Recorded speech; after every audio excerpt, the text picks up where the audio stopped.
dimudahkan oleh Allah Subhanahu wa taala. Alhamdulillah sedang ziarah ke Jabal Uhud atau Gunung Uhud, mengenang kisah sejarah perangnya Rasulullah sallallahu alaihi wasallam melawan kafir musyrik Quraisy. Perang Uhud merupakan salah satu perang yang sangat heroik, karena waktu itu pasukan Rasulullah, kaum muslimin 1000 orang melawan kafir Quraisy yang jumlahnya 3000 orang. Jadi 1000 lawan 3000. Tetapi di tengah perjalanan justru pasukan Rasulullah berkurang lagi. Yang tadinya 1000 berkurang 300 menjadi 700. Kenapa berkurang? Karena ada hasutan dari orang munafik yang bernama Abdullah bin Ubay yang menghasut pasukan perang Rasulullah sehingga berkurang. Tinggallah lagi yang tadinya 1000 menjadi 700, 300 orang, bayangkan. Akibat hasutan berkurang 300 orang.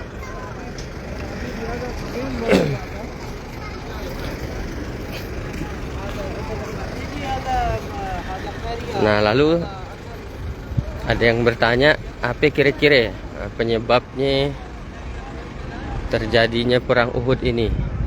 Perang Uhud ini terjadi di sekitar Madinah nih, sana sekitar 7 kilo lah dari Masjid Nabawi. Ini yang di belakang kita nih Uhud, di depan kita nih Uhud di sana. Yang ramai orang kelilingnya ya, itu adalah makam para syuhada, sahabat-sahabat Rasulullah yang meninggal dalam perang Uhud.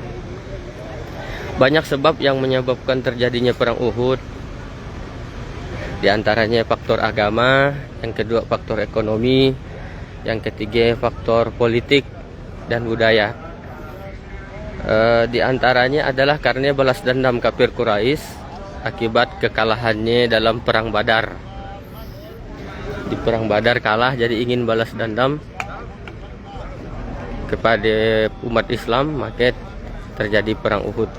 Yang kedua, kafir Quraisy khawatir faktor agama nih, kalau umat Islam ini makin banyak nanti akan mengalahkan kafir Quraisy yang di Makkah.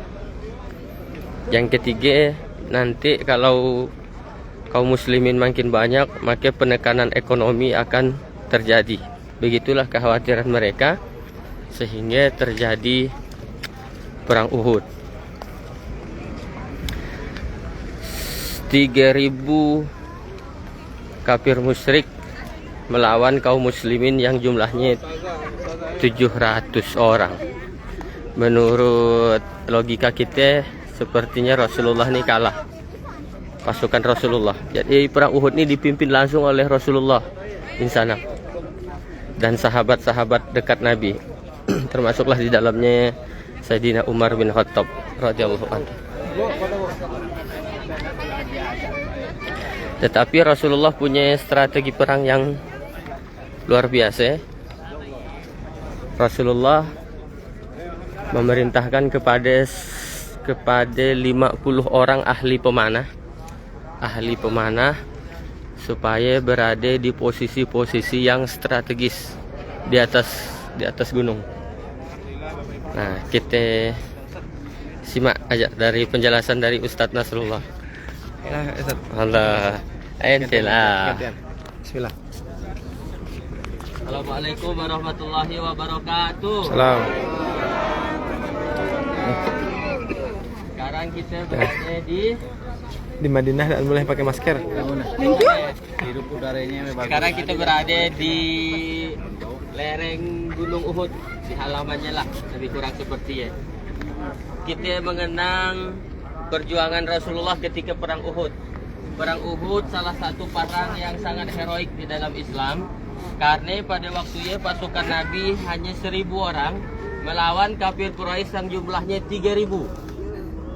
1000 lawan 3.000. Menurut akal kita kira-kira menang atau kalah Nabi? Kalah. Yang tadinya 1.000 orang pasukan Nabi ternyata berkurang aja jadi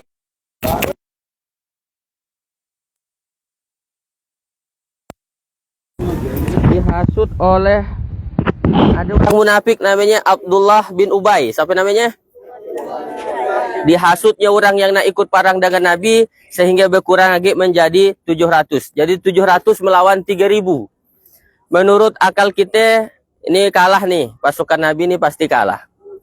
Tetapi Rasulullah punya strategi yang jitu dalam perang. Jadi perang Uhud ini langsung dipimpin oleh Rasulullah Shallallahu Alaihi Wasallam. Beliau menyiapkan 50 ahli pemanah. Mungkin sekarang ya Robin Hood lah, ya ada orang 50.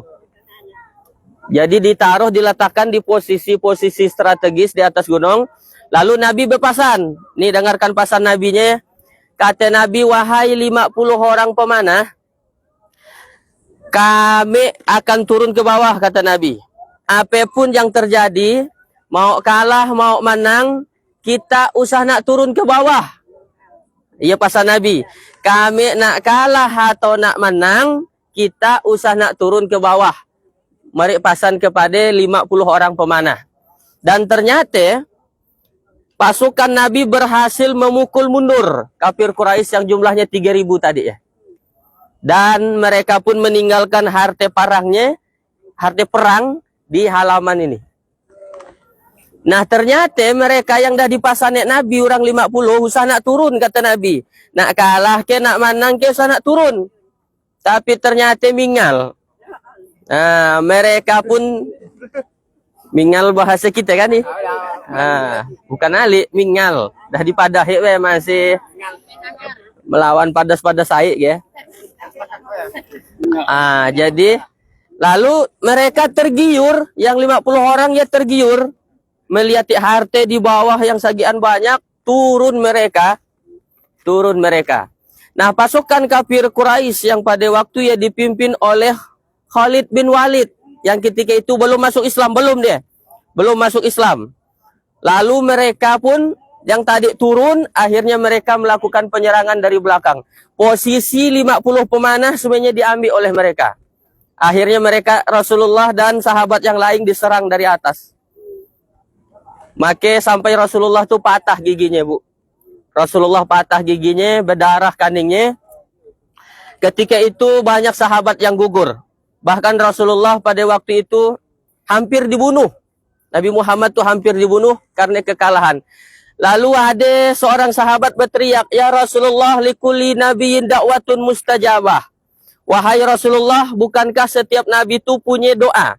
Jadi maksud sahabat tuh, kau berdoa aja ya Rasul, pasti hancur mereka. Pakai doa aja, macam Nabi Nuh kan dah pakai doa. Turun banjir. Nabi Musa dah dipakainya doanya, tenggelam Fir'aun. Nabi Ibrahim dah dipakainya doanya, selamat dari api. Nabi Yunus dah dipakainya doanya, selamat dari ikan. Kata sahabat, kau pakai aja doanya ya Rasul, pasti terkabul, hancur mereka. Tapi kata Nabi, tidak.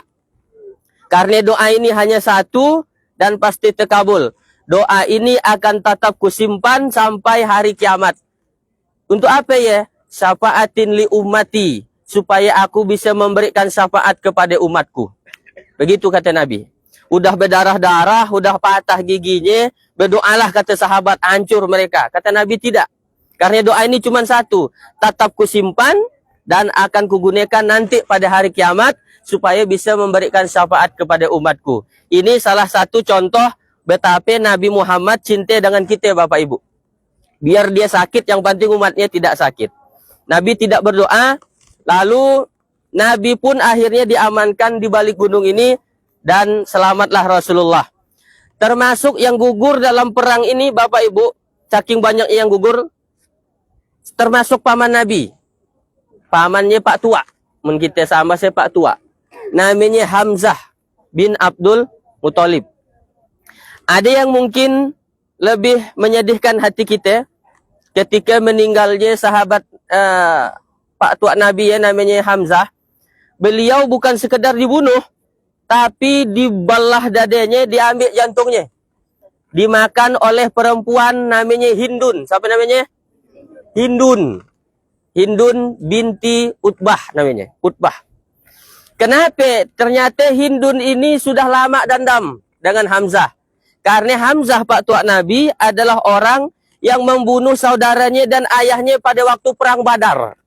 Tadi kan saya sebutkan salah satu sebab kenapa terjadi perang Badar adalah balas dendam. Karena dulu kalah di perang Badar. Itu nak balas dendam di perang Uhud.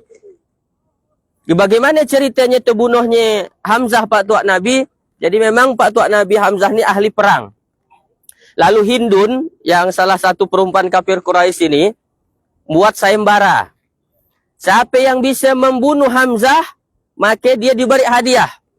Termasuklah ada budaknya. Masih ingat arti budak apa? Budak. Orang yang di Bali dijadikan pembantu di rumah kita dengan harga yang murah, itu namanya budak. Namanya Wahsy bin Harb. Siapa namanya? Wahsy bin Harb. Dan dia budak daripada Hindun. Kalau kau bisa membunuh Hamzah, kata Hindun, maka kau kubebaskan dari budak. Kau bisa merdeka kemana-mana. Nah ternyata si Wahsy ini adalah seorang yang ahli melempar tombak. Ahli dia melempar tombak ketika Hamzah sedang bertarung ya. Nah di tengah sela-sela dia bertarung, dilemparkanlah tombak oleh Wahsy tadi, kenalah parut Hamzah dan meninggal. Begitu dilihat oleh Hindun, Hamzah dan nagik benyawe, dia pun senyapat magiknya, lalu dibalah dadanya, diambillah jantungnya, saking garamnya gewe, diambil jantungnya, diampaknya Pak Tua Nabi. Lalu diludahkannya lagi ke mayatnya di sini. Ini sampai-sampai ternyata Wahsy di ujung ceritanya masuk Islam. Tapi Nabi tidak mau melihat mukanya. Apakah Nabi dandam? Apakah Nabi pendendam? Jadi ketika itu hidayah datang, Wahsy nak masuk Islam. Bergagar-gagar dia magi Nabi di Madinah.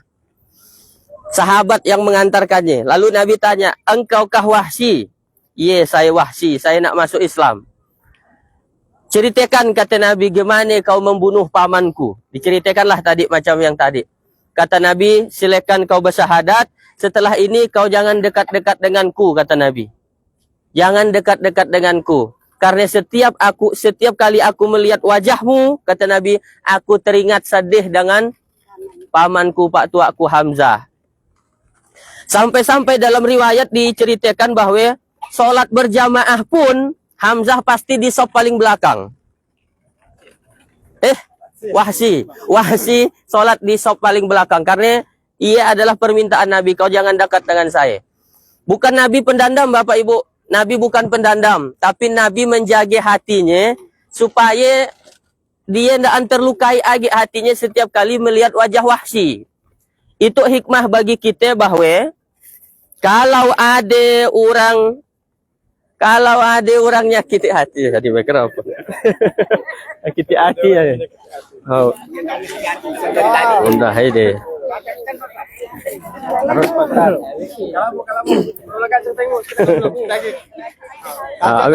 Tajak aqua. Ya, tajak dah lah.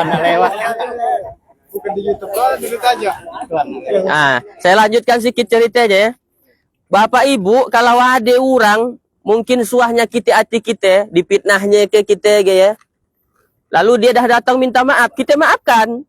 Tapi kita tidak mau melihat mukanya lagi. Boleh tidak ya? Boleh, supaya daan setiap kali melihat mukanya ingat dengan kesalahannya. Maka kita boleh tidak melihat wajahnya atau kita ajak pindah ke tempat lain. Karena tiap kali melihat mukanya, luka lagi hati kita, luka lagi hati kita. Nah, Nabi pernah melakukan yang demikian. Bukan dendam. Nabi sudah memaafkan tapi menjaga hati. Jadi itu boleh. Tetangga kita itu keminting palik, kedakut ya. Tiap kali melihat mukanya, ingat dia palik kedakut. Jadi boleh. Nah, ibu bapak yang dirahmati oleh Allah, tadi kekalahan dalam perang Uhud, kekalahan dalam perang Uhud sebabnya apa? Sahabat daan dengarkan perintah Nabi. Daan taat dengan pemimpin. Nah, ini bahayanya kalau daan taat dengan pemimpin. Nah, sasat biasanya. Ah. Disuruh buat kartu dan buat kartu. Misalkan dijemput bekali, seranah-ranah di sini bekali. Itu akibat dari tidak taat kepada pemimpin. Bisa kita ambil kisah dari kalahnya Nabi dalam perang Uhud. Sahabat dan ngiraukan perintah Nabi Muhammad Sallallahu Alaihi Wasallam. Tapi walaupun sahabat ia melakukan kesalahan, Nabi ingin berdoa, ingin memohonkan ampun kepada Allah. Ya Allah, ampunilah dosa sahabatku. Baru Nabi berniat nak berdoa, langsung turun teguran dari Allah. Turunlah surah Ali Imran ayat 128 yang menegur Nabi. Ya lebih kurang artinya begini, bukan urusanmu Muhammad mereka mau diampuni atau diazab oleh Allah. Allah sudah memaafkan mereka. Jadi Allah tetap memaafkan kesalahan sahabat, Bapak Ibu. Apa artinya? Walaupun banyak dosa, tapi masih beriman kepada Allah, Allah tetap suka dengan kita. Tapi walaupun kita tuh kaya raya, banyak harta, tapi kafir dan beriman kepada Allah, maka Allah tetap benci. Gaya dia ya. Biar kita miskin, mudah-mudahan kita kaya. Tapi beriman, maka lebih disukai Allah daripada kaya yang dan beriman. Yang paling bagus adalah kaya, beriman, dermawan, daan palik, daan kedakut, daan retok, daan ganggam. Gitulah lebih kurang hikmah yang bisa kita. Dan di samping kita ini Bapak Ibu adalah makam para sahabat Nabi yang gugur dalam perang Uhud. Dulu kisahnya, riwayatnya di sini pernah terjadi banjir Bapak Ibu.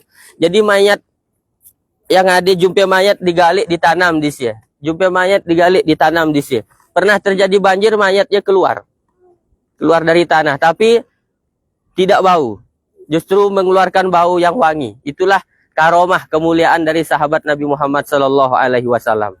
Jadi berdoa kita, doakan para sahabat Nabi, para sahabat Rasulullah. Insya Allah kita mendapatkan kebaikan juga dari apa yang dilakukan oleh sahabat Rasulullah Sallallahu Alaihi Wasallam. Saya kira demikian sekilas saja ya, nak diceritakan panjang dan laka setengah hari itu. Dah, itu aja lah guru. Wallahu a'lam bishawab. Assalamualaikum warahmatullahi wabarakatuh.